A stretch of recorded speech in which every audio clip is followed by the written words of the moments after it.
I always believed my life was bulletproof.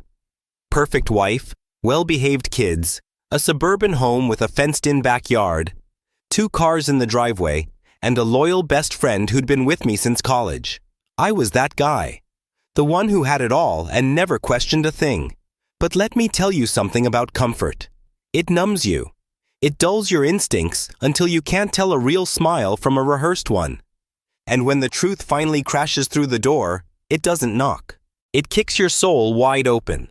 My name is Marcus Rayner. I was a senior architectural designer for a mid-size firm in Dallas, Texas. My wife Serena, an English teacher. Kind, well-read, soft-spoken, but witty when she wanted to be. We had 2 kids, Drew and Laya, and we lived in a quiet cul-de-sac where everyone waved. Barbecues were a weekend ritual, and nobody locked their front doors. And then there was Adrian Holt, my best friend since sophomore year at the University of Houston. Charismatic, confident, slicker than oil and water. We were each other's best man. His wife Bianca was an enigma. Elegant, sharp, stunning in that Italian villainous kind of way. The kind of woman who didn't smile often, but when she did, it could cut glass. I didn't see the signs at first. Maybe I didn't want to. One Tuesday night, I came home early from a canceled client meeting. I walked in expecting Serena to be on the couch with her wine glass, grading papers while The Bachelor played in the background. Instead, the house was dim, unusually quiet. I found her in the kitchen, whispering into her phone, her back to me. Her shoulders stiffened when I said, "Hey, babe." She whirled around like I caught her stealing. "Everything okay?" I asked. She fumbled the phone behind her back and gave a tight-lipped smile. "Oh, just a coworker thing. One of my students had an emergency." Plausible. She was always the mother hen, always helpful, always available. But her eyes, those calm, intelligent eyes, flashed something else. Guilt. Still, I brushed it off. We all have bad days. Maybe it was stress. But that night, I couldn't sleep. I kept hearing the tension in her voice, seeing the way her hand trembled when she thought I wasn't watching. 2 days later, while digging through the laundry basket looking for my hoodie, I found it stuffed in the pocket of her jeans like a careless secret. A condom wrapper. We hadn't used protection since before Laya was born. Serena was on birth control. We'd agreed years ago. No rubbers, ever. I froze, heart thrashing, breath shallow, mouth dry. There's no innocent explanation for that. I shoved it back where I found it and locked myself in the guest bathroom. The mirror stared back like it was mocking me. I was a man unraveling. Every look, every laugh, every lingering text message she sent in the middle of the night started replaying in my head. I wasn't about to explode yet. I needed answers. Proof. That's when the devil walked through my front door in 6-inch heels and blood-red lipstick. Bianca Holt. She didn't knock, just rang the bell and waited with that icy smirk I'd only seen when someone crossed her. I opened the door, stunned. "Bianca?" She marched past me into the living room, eyes scanning the space like she owned it. "Sit," she said, snapping her fingers toward the couch. My brain was still buffering. "Are you okay?" "No," she said flatly, dropping a manila envelope on the coffee table. "But you won't be either." Inside, photos. Photos of Serena and Adrian entering a motel, leaving a motel, smiling like teenagers who thought they were invisible, time-stamped, dated, multiple angles. I couldn't speak, couldn't even blink. "I hired a PI," she continued, crossing her legs with elegance and fury. "Cost me 20 grand from my trust fund. Money well spent." I sat frozen. "My husband and your wife," she said, biting out each word like it burned her tongue. "Screwing behind our backs. For months." I felt the world tilt, like someone had yanked the floor from under me and replaced it with a black hole. My stomach coiled into knots. "Why are you telling me this now?" I asked, my voice cracking like glass under pressure. "Because," she said, standing up and walking toward the window, "they're leaving again this weekend. Together. Another work conference." She turned back to me, eyes like daggers. "And I have a plan." What kind of plan? She smiled, not warmly, not kindly. The kind of smile that wolves give just before they pounce. A plan to end them. I swallowed hard. Bianca took a deep breath and came closer. Her perfume hit me like a tidal wave. Spiced jasmine with a hint of something metallic. They think they're so clever. But revenge, she leaned in until her breath was on my cheek. Revenge is about precision. Pain that lingers. I should have said no. I should have thrown her out, burned the photos, and confronted Serena directly. But something dark had already awakened inside me. I needed not just a no, but to hurt the people who made me feel this broken. I nodded. Bianca's grin widened, like she had just recruited me into her personal war. And just like that, the war began. We met again 2 nights later, Bianca and I, at a corner booth in an old jazz bar where no one knew our faces and the lights were too dim to cast clear shadows. It was the kind of place where secrets felt safer than truths. Bianca wore a backless black dress and a look of cold fire. I came in with a face that felt a decade older and a silence I didn't know how to fill. When she placed her phone face down on the table and leaned across the candlelight, her voice dropped to a level that forced me to lean in. We don't just confront them, she said, stirring her drink. We destroy them. How? I asked, still reeling from the last 48 hours. Because right now, I don't even know how to look Serena in the eye without— Then don't, she cut in. You gather more evidence. You fake forgiveness. You give her comfort while she digs her own grave. And there was something frightening about the way she said it. Calculated, detached. But I was already too far gone to stop listening. Do you know how long it's been? She whispered. Since I felt desired? Since Adrian touched me like I mattered? He treats me like a trophy he's already won. A relic on a dusty shelf. I said nothing. What could I say? She looked up, eyes hard. I'm not a relic, Marcus. I'm still fire underneath. I shifted in my seat, unsure of where this was going, until she leaned closer. We make them feel it, she said. What it's like to be betrayed, to be disposable. We show them we're not weak. You mean— I hesitated. You and me, she smiled slowly, eyes gleaming.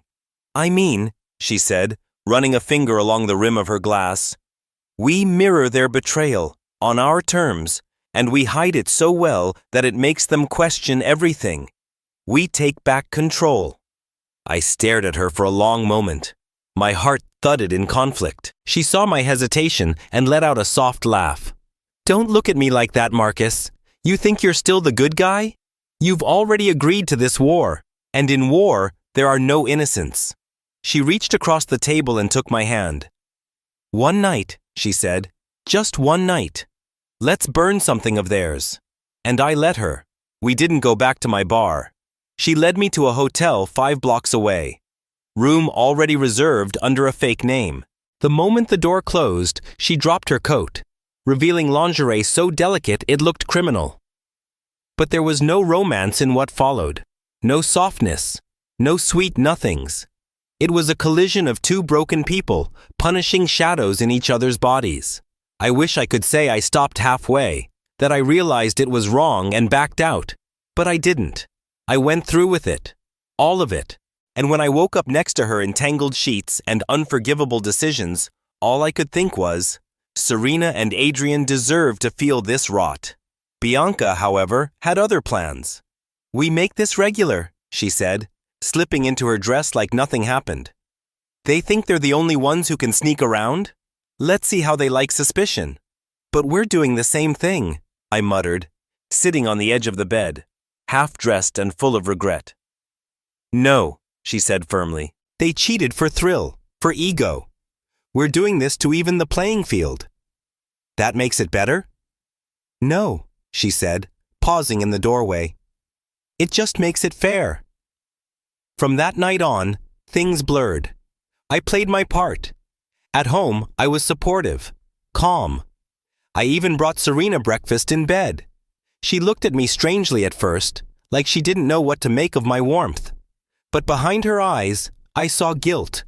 It hung there like a fog she couldn't shake. I kept tabs. Late meetings, weekend seminars, a girls' trip that conveniently aligned with Adrian's business travel. And all the while, Bianca and I met in secret. Sometimes at her place, sometimes in my car. Once even in the janitor's closet at a fundraiser gala. It wasn't just about sex. It was about control. It was about feeding the beast inside us that needed to feel like we still mattered. But it didn't take long before the lines began to blur. We started talking between the fury, sharing war stories, laughing at things that weren't funny. She told me Adrian used to bring her breakfast in bed every Sunday until he stopped. Told me he once cried when she miscarried their first child, only to emotionally abandon her 2 months later. I told her Serena used to slip poems, tiny notes in my jacket pocket before meetings, until one day she just stopped writing. Bianca looked at me with something close to pity. They stopped loving us long before we stopped trusting them. Then came the night I tapped Serena's phone. Bianca had a tech friend, gave me a voice-activated recorder I hid under the dresser. Said it would pick up everything within 10 feet. That night, I sat in the garage and listened to Serena call Adrian. She whispered his name like it was a prayer, told him she missed him, that she hated lying to me, but couldn't give him up. She promised she'd sneak away again next Tuesday. The Waverly Inn, room 408. I hit pause. My hands were shaking, but my mind was stone cold. That was the moment I realized the truth wasn't enough anymore. I needed to show her what betrayal really looked like. I needed her to feel what I felt. So I called Bianca. "We're going to the Waverly next Tuesday," I said, "and we're getting the room right across from theirs." She didn't ask why. She just said, "Finally." Tuesday couldn't come fast enough. Every hour between the moment I hit stop on the recording and the time Bianca and I walked into the Waverly Inn felt like I was dragging a corpse behind me. Bianca had been oddly quiet in the days leading up. She texted less, spoke in clipped sentences. She had a manic energy bubbling beneath her skin, like she wasn't just waiting to confront Adrian and Serena. She was itching to scorch the entire ground beneath them. We checked into room 409, directly across the hall from 408. Bianca wore a red silk blouse with heels that echoed down the hallway like war drums. Her lips were a shade of rage. I'd never seen her wear that color before. When the front desk clerk handed us the key card, she smiled like we were just another affair couple trying to escape their lives for a night of forbidden pleasure. If only she knew. We entered the room and shut the curtains tight, sat in silence. Both of us too wound up to speak. Bianca stared at the door, hands folded in her lap, but her leg was bouncing. The kind of movement that comes from a mind spiraling. "They'll be here in 15, she said, not looking at me. "How do you know?" "Adrian's always punctual, especially when it's about sex." I wanted to say something, anything, but the words tangled in my throat. So instead, I just sat there staring at the door, every second stretching out like a blade. At 7:12 p.m., and the unmistakable click of room 408's door broke the silence. Bianca stood up. Her hands were trembling, but her jaw was set. I followed her across the hall. She didn't knock. She used the key card she had swiped from Adrian's coat pocket the night before. The lock blinked green. Bianca shoved the door open and stormed in. What happened next could only be described as a collision of worlds. Serena was halfway in her bra. Adrian was shirtless, frozen in the middle of tugging the covers over himself. The look on Serena's face when she saw me wasn't fear. It was guilt. Raw, naked guilt. Like her soul just got caught on a meat hook. Adrian jumped up. "What the hell?" Bianca didn't wait. She walked straight up to him and slapped him so hard it echoed off the walls. Serena scrambled to cover herself. "Marcus, wait. I can explain." I didn't say a word. I just stood in the doorway watching them, letting the silence crush them. "Oh, please," Bianca hissed. "You going to say it's not what it looks like? Maybe it's a massage seminar?" "Bianca," Adrian started, his voice shaky. "This isn't the way." "No," she snapped. The way would have been not cheating on me for the last year with your best friend's wife. I turned to Serena, her hands trembling as she fumbled to speak. Marcus, I was going to tell you, I know last week. I just came to say goodbye to him. Oh, shut up, Bianca spat. You're still undressed. Adrian ran a hand through his hair, visibly sweating now. Listen, man, I didn't mean for this to happen. You meant, I said finally, my voice low and cutting, to lie. Every day, every barbecue, every time you high-five me or hug my kids. You meant to betray me while pretending to be my brother. Serena sobbed. I didn't want to hurt you, but you did, I said, every time you looked me in the eye and told me you loved me. She broke then, collapsed on the floor like her legs gave out. Bianca looked down at her with disgust. You're crying? She scoffed. Save it. I lost something too. You think you were the only one bleeding in this? Adrian narrowed his eyes. What do you mean? Bianca stepped forward, her voice shaking but strong. I was pregnant. Dead silence. I didn't even know until a few days ago, she continued. But it was Marcus's, not yours. Serena's head snapped up. Adrian's mouth dropped open. You're kidding. I'm not, she said, staring daggers. And I lost it. Thanks to your paranoia and your fists. Adrian's face drained of color. I never touched you. You slapped me when I refused to sleep with you last week, Bianca hissed. You shoved me when I tried to leave the argument. I fell. That's all it took. Serena looked like she was going to vomit. I should have stopped it. Should have diffused things, but I was too far gone. That's right, I added. Bianca and we've been sleeping together too. Serena covered her mouth. Adrian backed up like I'd punched him. You think you had a monopoly on betrayal? I asked. You think we were going to sit there and watch while you turn our lives into back-alley motel stories? Serena's voice was a whisper. I loved you. No, I said. You love the secrecy. You love the power of... But me? You threw me away the second Adrian offered you attention. Bianca stepped between us. We're done here, but you're going to remember this night every time you crawl into a bed alone. Adrian's voice cracked. This wasn't revenge. This was just hate. Bianca smiled coldly. Exactly. Then she pulled out her phone. Hit play. The recording from Serena's call with Adrian filled the room. Every sigh, every flirtatious whisper, every plan. Adrian lunged, but I stepped in his path.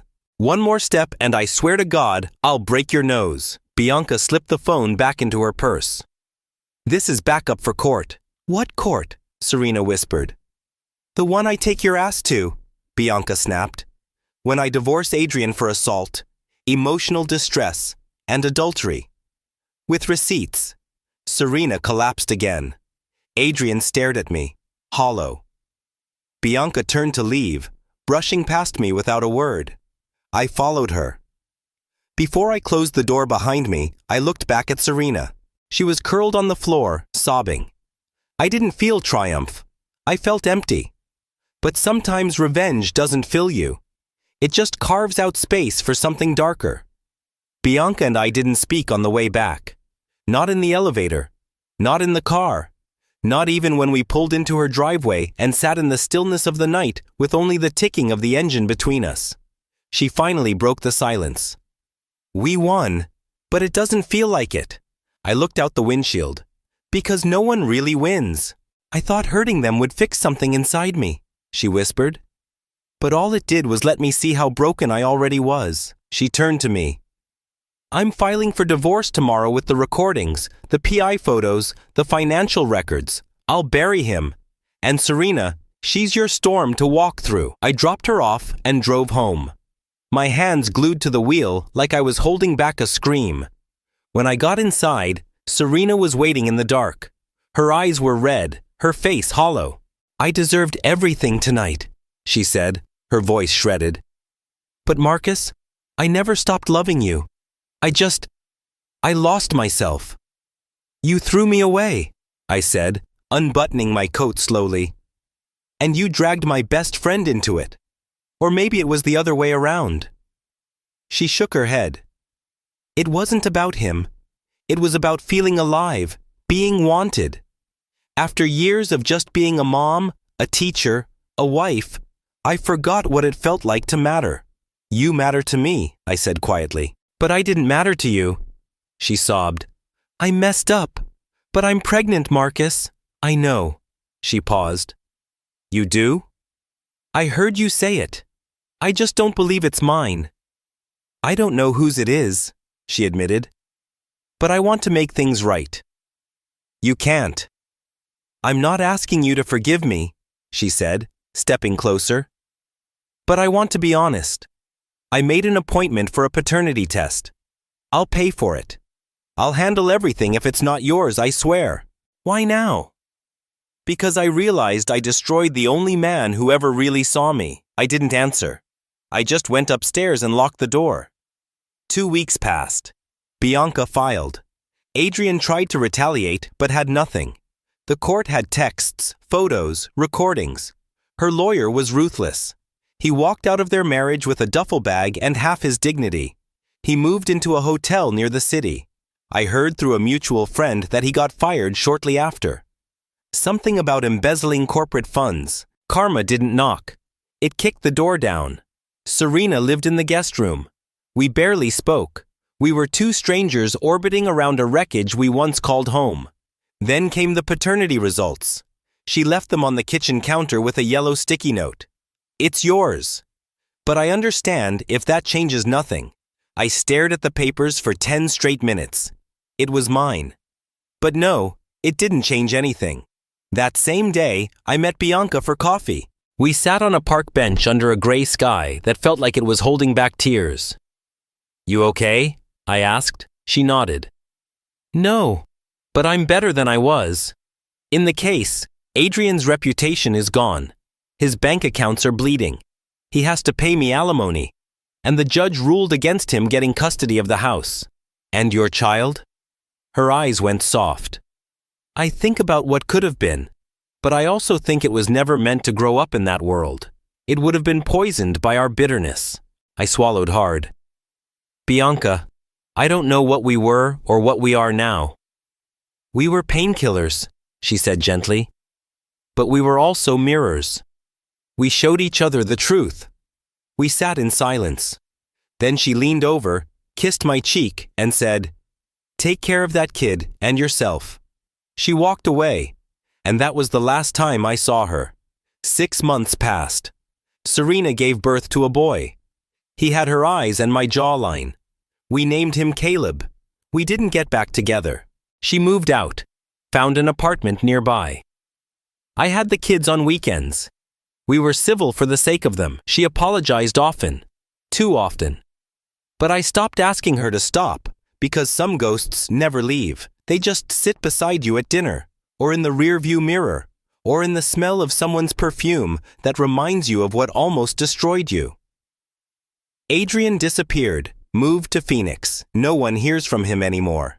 Last I knew, he was working at a rental car place and living in a 2-bedroom with 3 roommates. I can't say I feel sorry for him. As for Bianca, she sent a letter once.